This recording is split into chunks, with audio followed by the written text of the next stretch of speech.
please welcome Professor Sanath Lanerolle to recite the citation.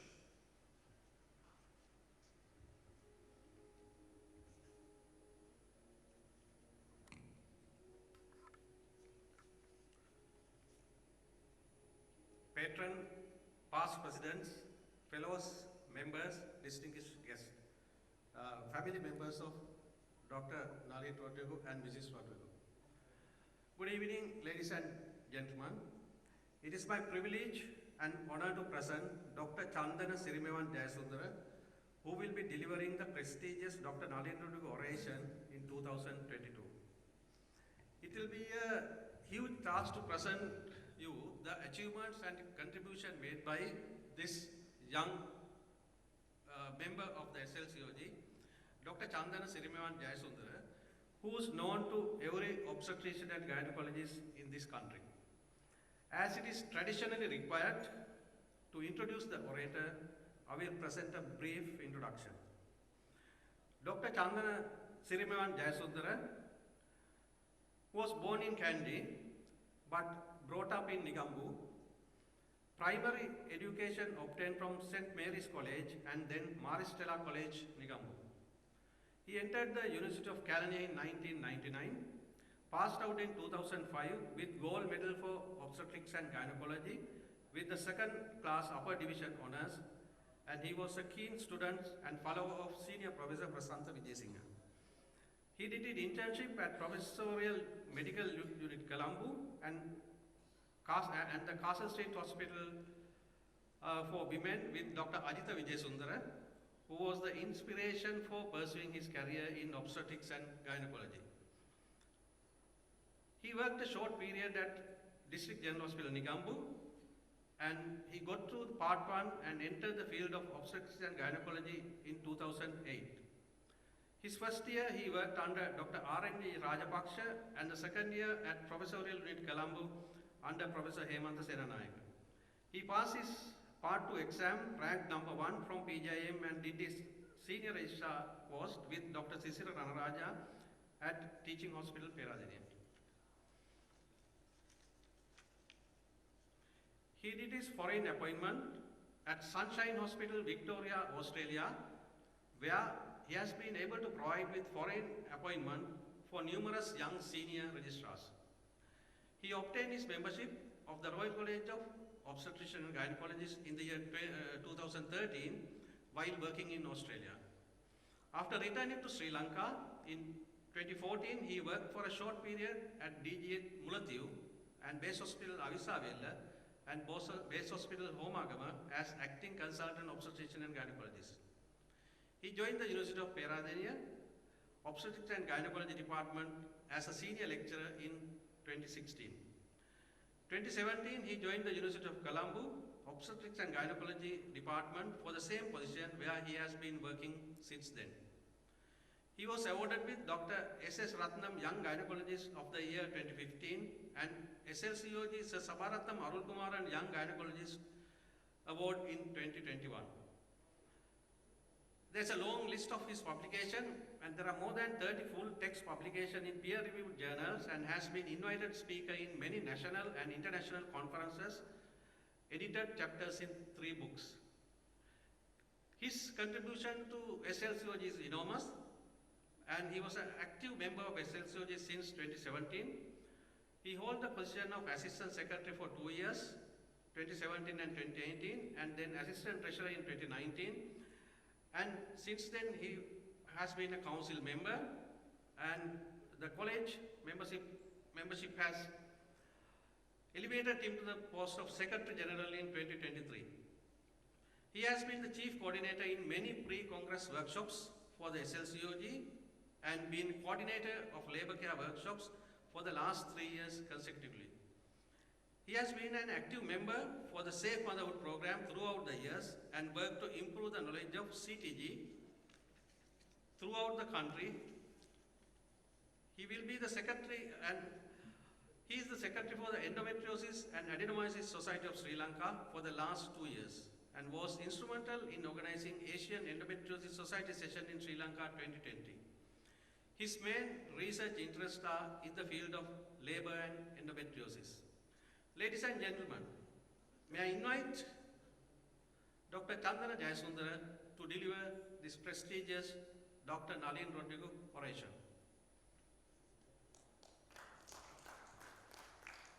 Now, Professor Sanath Lanerolle, President SLCOG, will present Dr.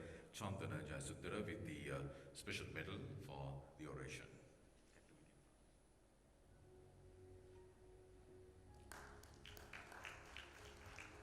Ladies and gentlemen, please welcome Dr. Chandana Jayasundara.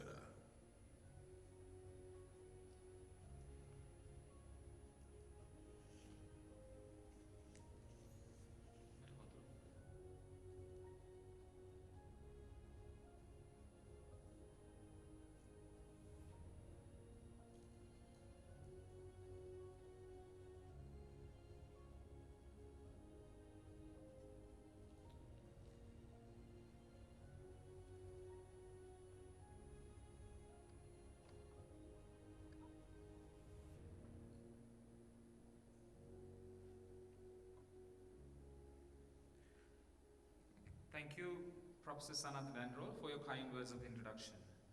Good evening, ladies and gentlemen. Patron of the Sri Lanka College of Obstetricians and Gynaecologists, Dr. Amarasinghe, Professor Amarasinghe, President of the College, Professor Sanath Lanerolle, past presidents of the college, members of the Nalin Rodrigo family, and the council members and the fellows of the SLCOG, and all other distinguished guests. I consider this a great privilege for me to be able to deliver this prestigious Dr. Nalin Rodrigo oration in honor of a great character who had contributed immensely in the field of obstetrics in Sri Lanka. Dr. Nalin Jayasundara Rodrigo was born in 12th December 1928. He graduated from University of Colombo. His father was late Professor J.L.C. Rodrigo and mother was late Mrs. Evelyn Rodrigo. He married his beloved wife and Mrs. Chandrika Rodrigo, and they had two children, Miss Deshika and Mr. Avindra. Dr. Rodrigo was an external examiner for the Royal College of Obstetricians and Gynaecologists in London and later in Malaysia. He served in many outstation hospitals and finally at Castle Street Hospital for Women, which he loved to work very much. He was a very charismatic personality. He was a pillar of strength to the College of Obstetricians and Gynaecologists in Sri Lanka. His commitment to addressing high maternal mortality in his era made him write extensively in the subject and culminated in directing a national research project conducted by the college. Dr. Nalin Rodrigo was an ardent advocate for establishing the Postgraduate Institute of Medicine and will be remembered in his role in establishing the double sponsorship scheme with Royal College of Obstetricians and Gynaecologists in England. He was honored by many national and international organizations, including the Asia-Oceania Federation of Obstetrics and Gynaecology. He was an excellent mentor, committed towards his trainees' welfare, and was much loved teacher, an efficient administrator, and a true leader among the medical professionals. He died at the age of 76 in 2006. We are grateful for the generosity of the family members of late Dr. Nalin Rodrigo for this oration to perpetuate his memory, and this is a very important event in the college calendar, the last event and the most important. Thank you. So, I wish to discuss a very timely topic for this prestigious Dr. Nalin Rodrigo oration. Towards a scalable and sustainable solution for the rising trend in caesarean section rates in Sri Lanka. Introduction. Caesarean section can be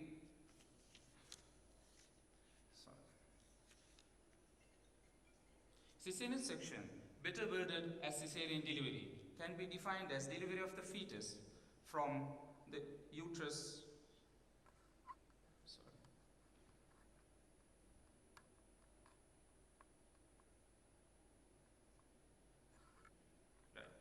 sorry, caesarean section can be worded as caesarean delivery, and I would be interchanging caesarean section and caesarean delivery, so it would be the same that I'm meaning. Can be defined as delivery of the fetus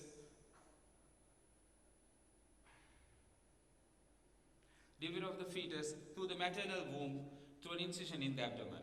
It is most probably the commonest major surgery performed in women throughout the world, and undoubtedly the most commonest surgery done in obstetrics and gynecology.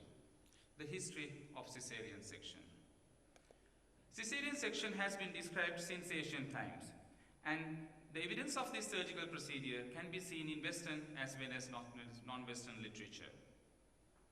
Although famously thought the name caesarean originated from the birth of Julius Caesar, it is unlikely, as it is known that his mother Aurelia lived to see Julius Caesar conquering Europe. With the facilities and knowledge available during those times, it is very unlikely that she lived to survive that long.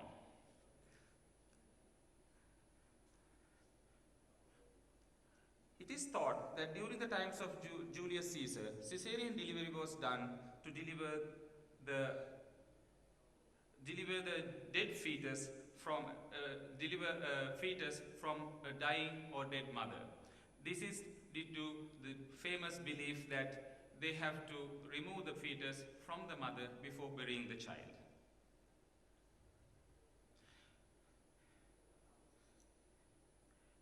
Although there are sporadic accounts of caesarean delivery performed throughout history, it was in late 19th century that this surgery became an established part in obstetric practice. This reflected the gradual transition from childbirth from midwife attended and often rural living to an urban and institutional experience. With that, it is mainly practiced in specialized hospitals, and now it is a much more safe procedure for laboring women. With the invention of modern anesthetist techniques, caesarean delivery has become a more preferable option to deliver the obstructed fetus, which was in the past required destructive procedures to deliver the dead fetus.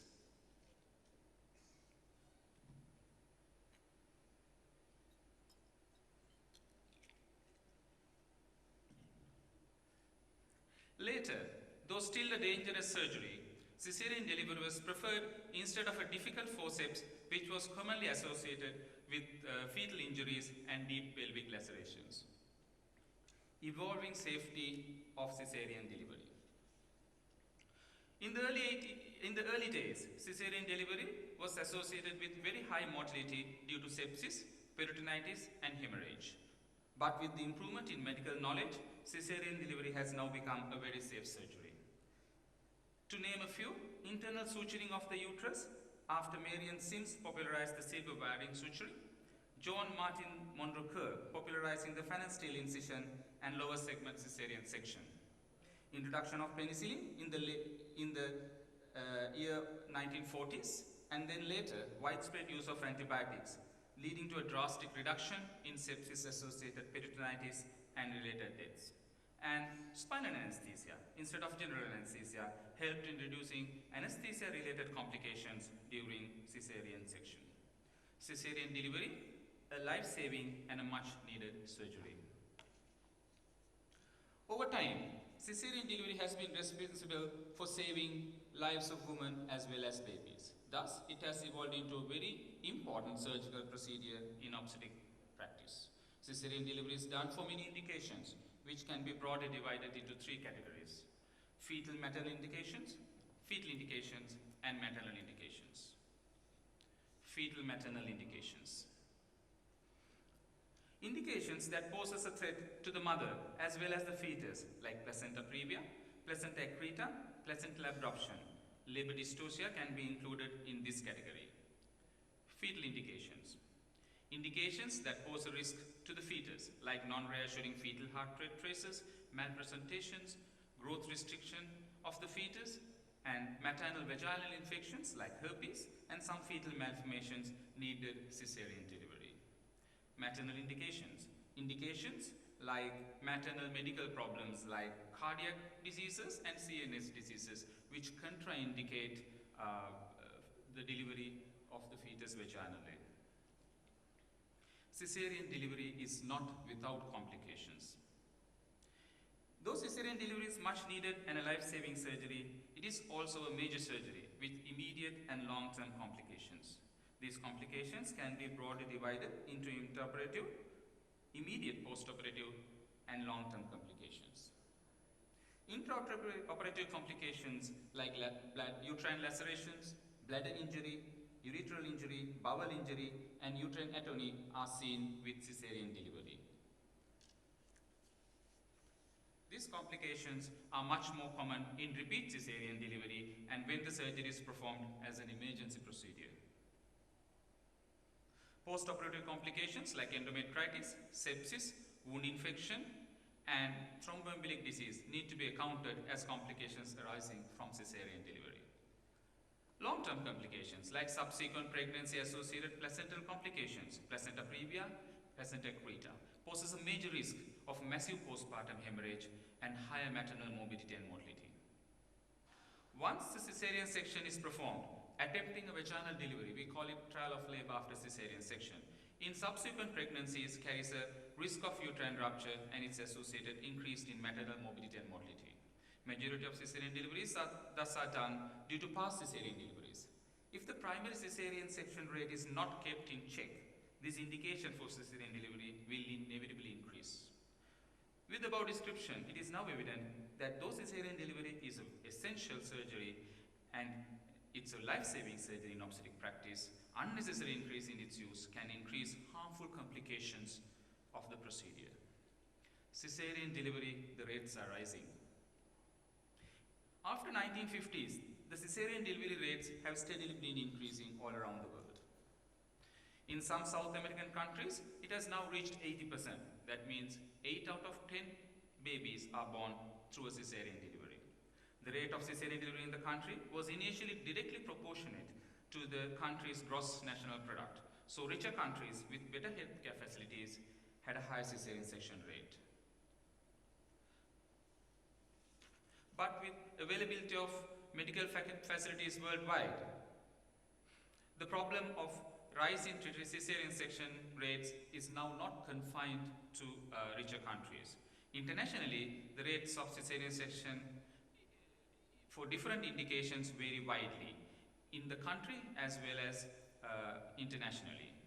This is due to many reasons, thus needed to be studied separately in each country and in each hospital setting. There is evidence that the rise in caesarean section rate beyond a certain level will not improve neonatal morbidity or maternal morbidity and mortality, and it will not contribute to the improvement of overall pregnancy outcome. So the WHO has recommended a safe rate of 10 to 15% as the caesarean section rate to be adopted. A caesarean delivery rate beyond this is justified, it's considered non-justifiable. The perfect storm. With high expectations of a favorable outcome in the pregnancy and fear of legal implications if something goes wrong during labor and delivery, and the change in personal choice of mode of delivery in some women, and the convenience and financial benefit to the obstetrician had led to a sharp increase in caesarean section rates around the world. In addition, obesity, pregnancy after fertility treatment, and advanced maternal age with its associated medical problems like diabetes and hypertension has also led to the rise in this caesarean section rate. As discussed above, there are many reasons that have contributed to the rise in caesarean section rates around the world. Proposing a blanket rate as to be the ideal rate internationally is also not practical, as this rate depends on social, medical, and population factors. So the ideal rate for each country and each unit need to be decided by studying the individual population in that unit catered by that unit. The situation in Sri Lanka. There's growing evidence that there's a rising trend in caesarean section rates in Sri Lanka. According to the available national database, Overall cesarean section rate has been rising from 32% in 2014 to 40.8% in 2018. There's a large heterogeneity in the reported cesarean delivery rates with different institutions in Sri Lanka, ranging from 23.6 to 44.2, with some isolated units even having more than 50. With joint point regression analysis, it is forecasted that by the year 2025, we would deliver more than half of our deliveries by cesarean section. This rate is far more than the comparative rates in the subcontinent, and understanding the reasons behind this rising trend is essential to apply measures to curtail the unnecessary cesarean sections in Sri Lanka.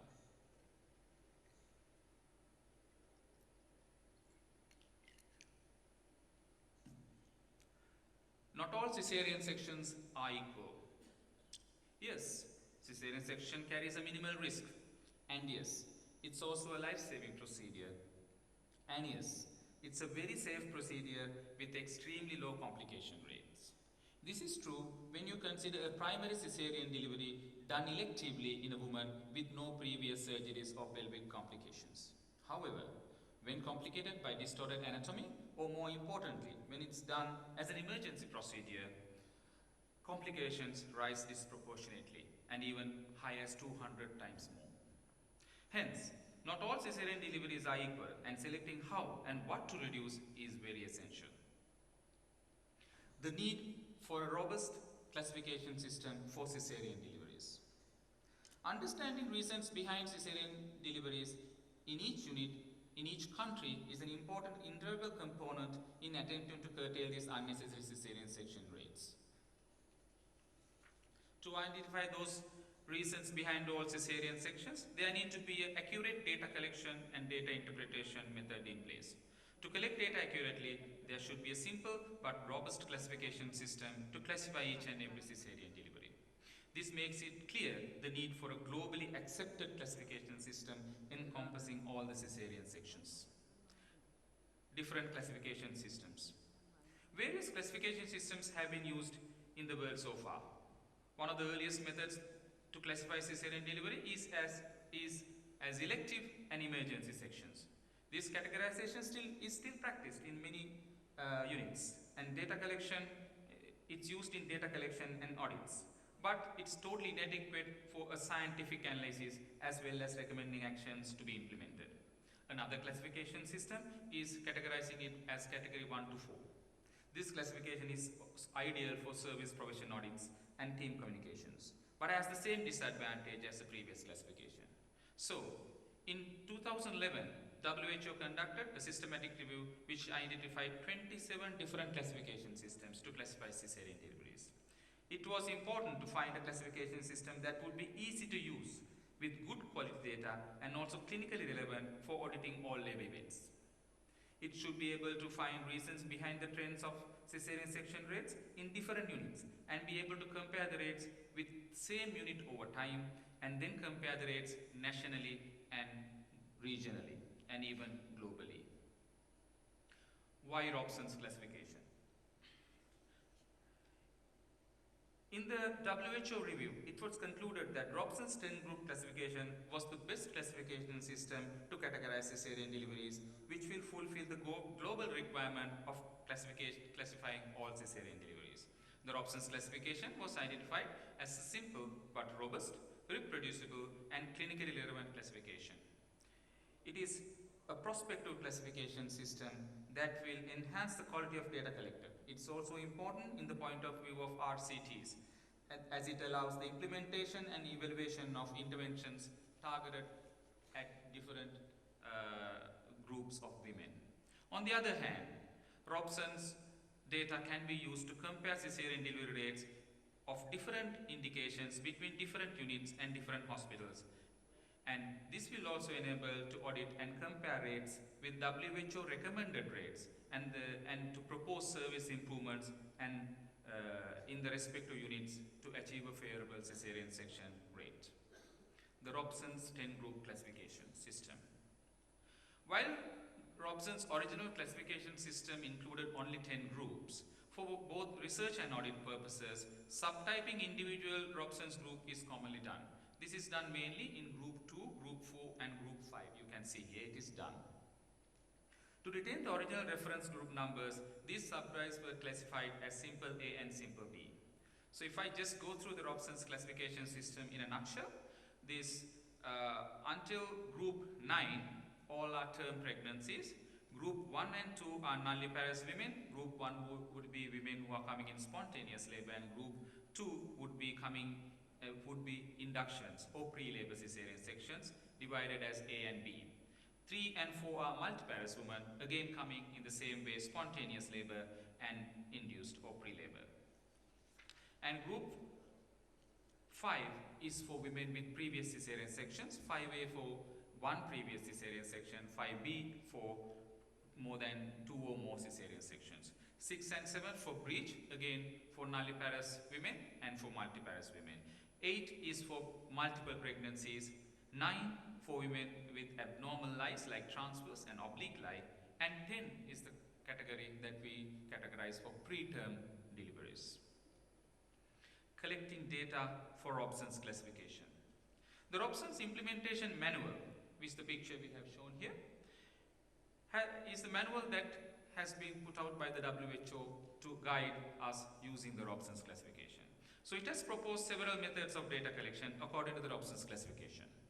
The manual method, the partial computerized implementation, and customized health information technology tools like electronic medical records for data collection.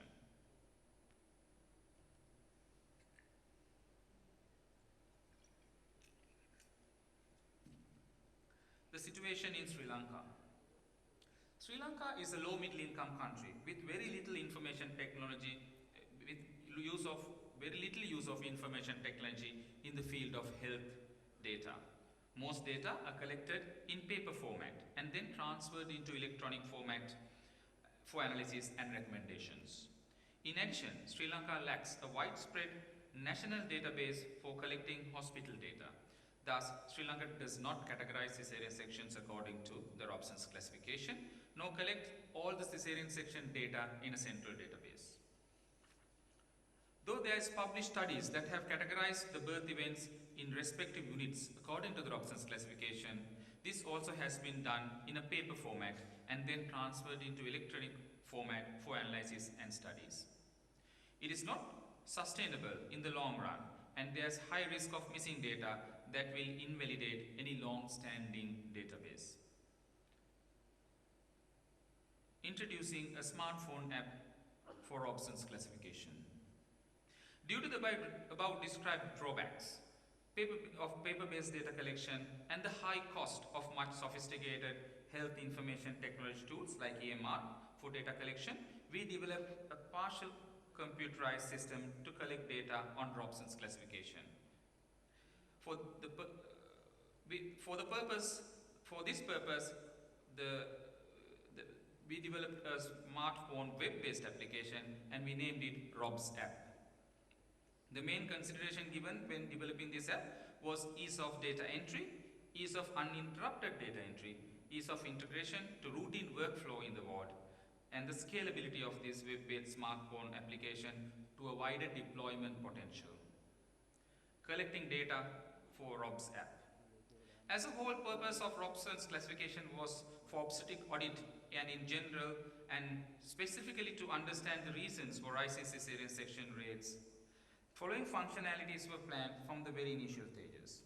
Collection of the 6 variables that are needed for Robsons classification, namely parity, past section, number of fetuses, presentation, gestational age, and onset of labor. And recording this data in a database for later data analysis, and using the WHO algorithm to classify the mothers into individual Robsons groups, and automate the data analysis based on Robsons criteria and multi-country survey conducted by the WHO. This is a baseline study for giving baseline values. And use of Robsons data and the multi-country data as audit standards for future work in the unit and hopefully in the country later. So these are some screenshots of the app. So the first 2 screenshots show the basic 6 parameters that you have to enter, and then you have to enter the mode of delivery as well. The app will give out the recommendations as well, including the rates of cesarean sections, and then the recommendations, comparing it with the WHO recommendations and the multi-country survey study recommendations. Validity of the RobsApp. The next most important task was to validate the app so that it can be substituted to a manual data entry classification by qualified obstetrician. The validation criteria are coverage, feasibility, misclassification rate, time efficiency, inter-rate agreement by kappa statistics, and the efficiency of report generation by the app. A retrospective descriptive study was conducted based on medical records of all deliveries in the month of August 2019 at Professor Oration in DSHW. Sample size was calculated for an expected kappa value of 0.85, precision 0.1, outcome percentage 10%, and alpha of 5. And the sample size we needed 300.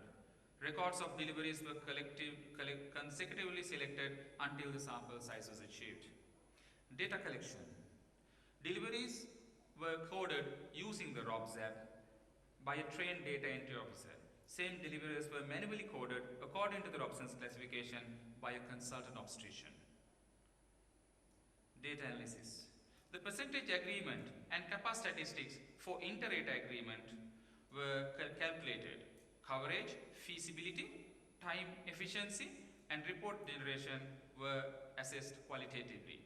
The inter-rate agreement ranged from 84.3% to 100%, kappa statistic 0.77 to 1.0, which was highly significant, p-value less than 0.001 for all Robsons categories. So this app was feasible to be used in ward setting.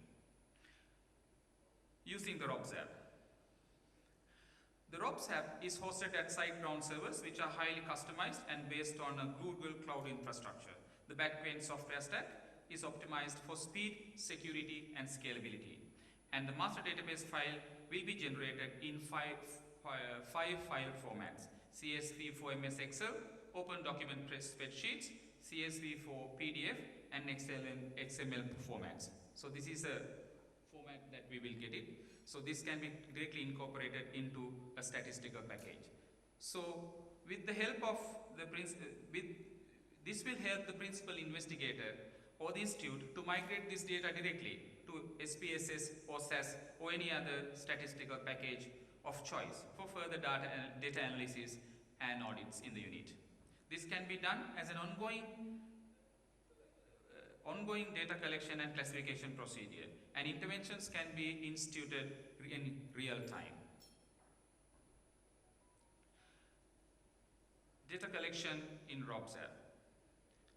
An MBBS graduate was trained to use the RobsApp. A 30-minute training time included access to the RobsApp with a URL, and data definitions were given in the text field.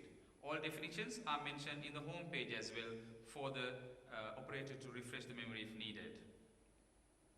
Following the training, data collection was carried out prospectively. After an initial training, only 2 minutes were needed to fill the relevant fields in the app, which was opened in a smartphone of the data collector itself. Using RobsApp in research setting. We did a study using the newly developed RobsApp for evaluating caesarean section rates according to the Robsons classification in Disosa Hospital for Women in Sri Lanka. This study was conducted in the University Obstetric Unit, Ward 15 and 3, from April 2019 to October 2019. All women giving birth during the study period were included in the study. The data were collected prospectively, and as it was a smartphone-based web app designed to run on any device, individual assistants used their own smartphones to collect data for the data collection. So the results of the study. Total study sample consisted 1,712 patients. Overall cesarean section rate in the university unit was 33%. Instrumental delivery rate was 3%. 49.6% of all cesarean sections were emergency cesarean sections. The highest number of deliveries occurred in Robsons Group 1, that is nulliparous women coming in spontaneous labor. 20.2% of cesarean sections were carried out for Robsons category 5, which is remained with previous cesarean sections. Table 2 represents the data distribution of this Robsons category, which I will discuss in detail later. CTG abnormalities was the highest contributor to emergency caesarean deliveries. Different indications for emergency caesarean sections are given in the table 3. The current study managed to achieve recommended data quality as suggested by the Robsons manual. So the Robsons manual suggests that group 9 should be less than 1%, we had 0.3%, and the caesarean section rate in group 9 to be 100%, which we have 100%. And table 5 summarizes the study population of our study in comparison with the multi-country survey study using the Robsons classification. So we can see we are almost parallel, in the range of the Robsons guidance in this aspect. Table 6 illustrates the steps in assessing caesarean section rates according to the Robsons guidance in comparison with the multi-country survey study. Now here all the red values are our high values than the recommended values. So I would discuss in detail what has happened, and these recommendations were actually put out by the app itself.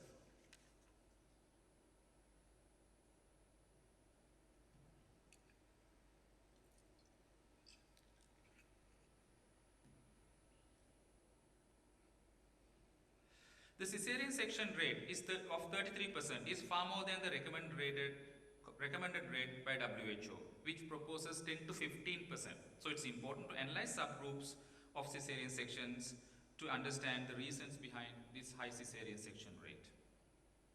When analyzing our study population, women with at least one caesarean section in the past is much higher compared to the multi-country survey population.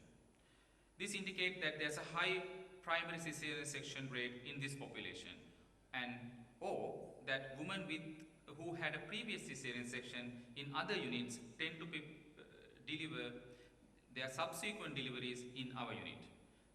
Increasing the trial of labor after caesarean section rate and reduction in primary caesarean section rate can bring down this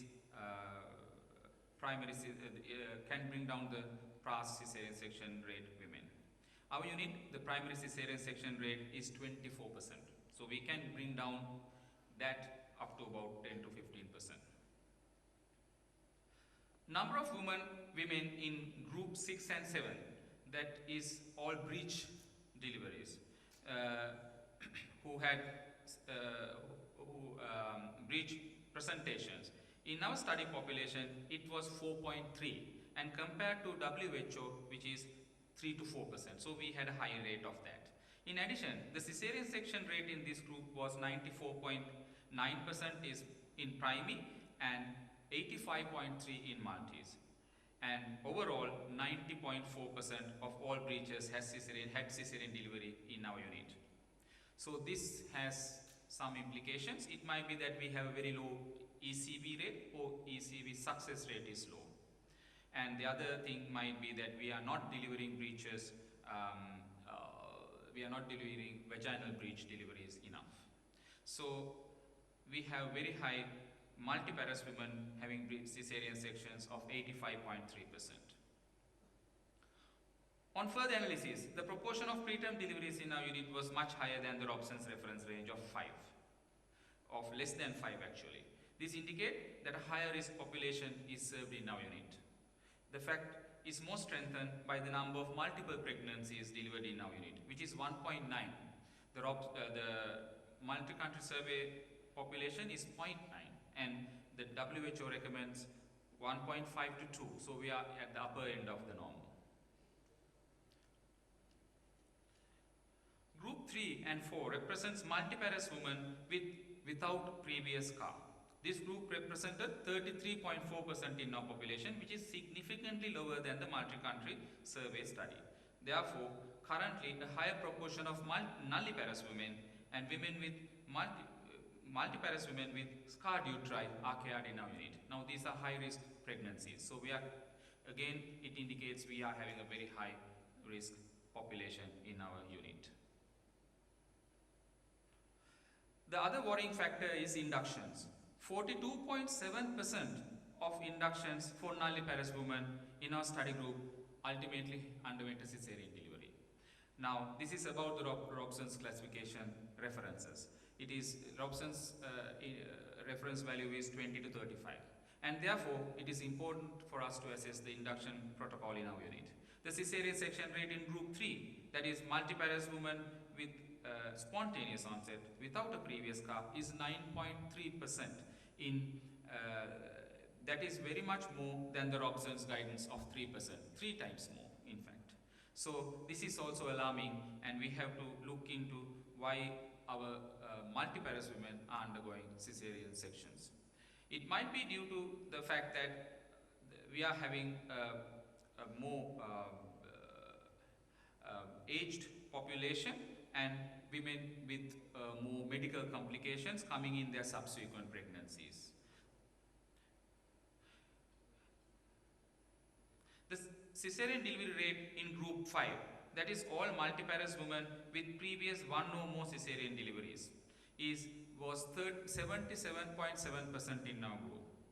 Now, this is higher than the WHO recommended 50 to 60%, and it's also a worrying factor. We have to improve our TOLAC acceptance rates and managing trial of labor patients in labor so that this rate can be brought down. Our analysis shows that almost half of caesarean deliveries carried out in our unit are emergency caesarean sections, and fetal distress was the highest contributor, and followed by failure to progress in labor. These two areas also needs further input to reduce medically unnecessary caesarean sections.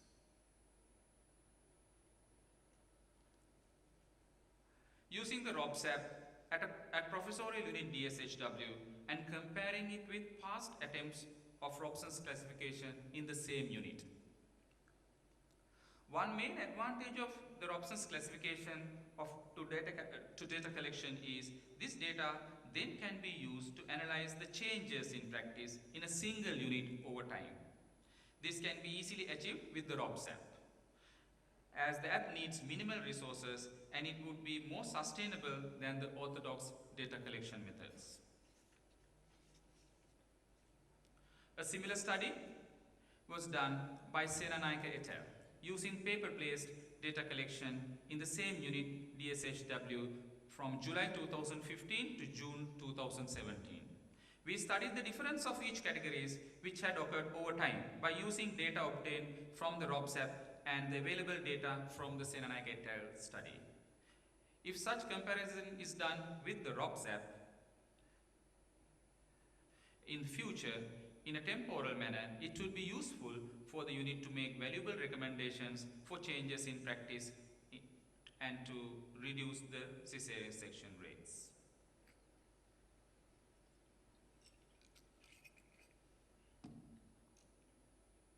The results of this study. When comparing our results with the Sanath et al. Study, the rate of caesarean section has increased significantly over time from 2017 to 2019 from 30 to 33%, p-value less than 0.01. Over time, group 5 has increased from 10.9 in 2017 to 11.5 in 2019. This may reflect the increase in caesarean section rates in the past in nulliparous women.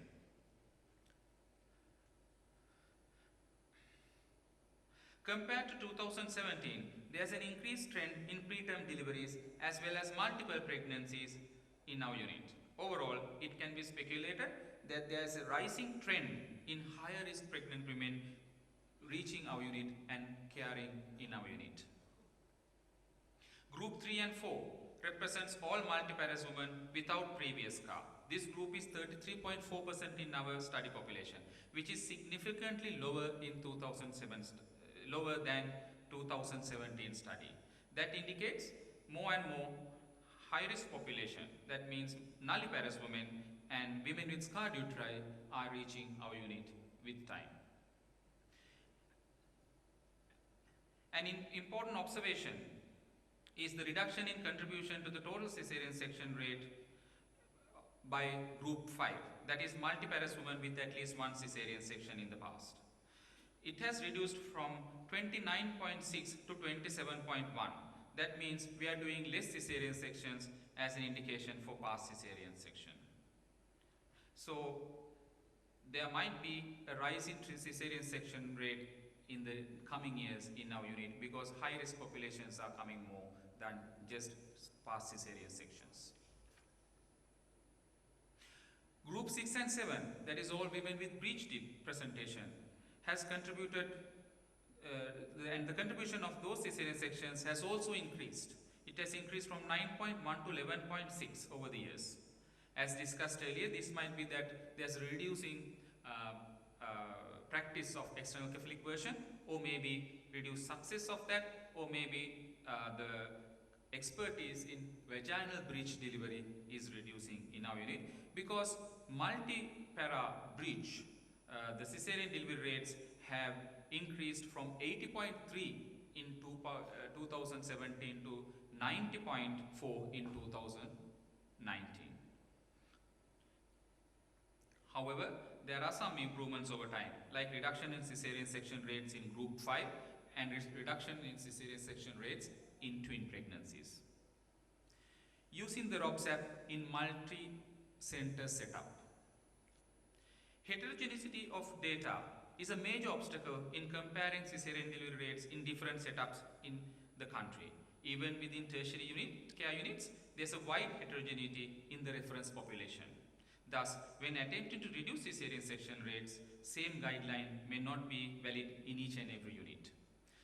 The main advantage of Robsons classification is the scalability of this data to be collected in a national level.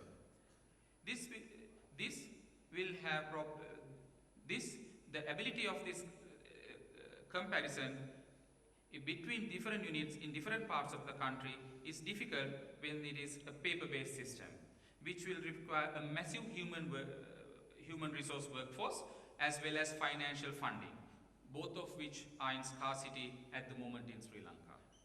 So such attempt will inevitably be non-sustainable on the long run. So using the RobsApp to compare caesarean delivery rates in three different units. So we did a study in four different in professorial units to compare and to see the applicability of this app in a multi-center setup. So professorial units, Disoesa Hospital for Women, and Teaching Hospital Karapitiya, Teaching Hospital Anuradhapura, and Teaching Hospital Peradeniya were other hospitals which participated in this study. All women attending in a calendar month were included in the study and the data were analyzed centrally. Though the study is still in a preliminary state, we can recommend few modifications because it's still a pilot study we have done and the main study will be done very soon. So we can recommend few things that we learned from that. The main problem was missing data. The problem is in some BHTs, in some units, all the 6 parameters were not included. So we introduced a pro forma for that so that can be pasted in the ticket as the patient discharges. Or the more easier way should be the house officer himself rather than a research assistant to collect data, because it will only take 3 minutes to fill this up. And even 10 discharges per day, you will have 30 minutes. Other thing is differentiating the units where the data were uploaded. So we added a new segment where the data would be uploaded to mark with a code number. So these graphs indicate the 4 units. You can see the ash lines indicate missing data. So we are rectifying that problem for a scalability option in our app. Finally, the journey continues. Where do we go from here? We have confirmed the scalability of a tertiary referral centers across the country. We have no doubt this app can be used nationally to generate data which are accurate, reliable, and reproducible to be used in national research and audit. The app has generated international interest and it can to be used in collaboration with other low and low middle income countries as a potential less resource intensive tool. Thank you.